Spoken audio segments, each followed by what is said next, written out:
ನದಿಯೇ ನದಿಯೇ ನದಿಯೇ ಈ ರಾಜನ್ಯಾರು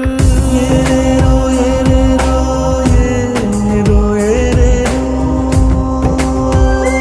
ಏ ವಿಧಿಯೇ ವಿಧಿಯೇ ವಿಧಿಯೇ ವಿಧಿಯೇ ಈ ವೀರನ್ಯಾರು ಒಂದು ಊರಿನಲ್ಲಿ ಒಬ್ಬ ಪರಾಕ್ರಮಿ ರಾಜ ಇದ್ದ ರತಿಯಂಥ ರಾಣಿಯೊಡನೆ ರಾಜ್ಯಭಾರ ಮಾಡುತ್ತಿದ್ದ ತಾನು ತನ್ನ ಪ್ರಾಣನೇ ಪಣವಾಗಿರಿಸಿ ಕಾಪಾಡೋ ಶಾಂತಿ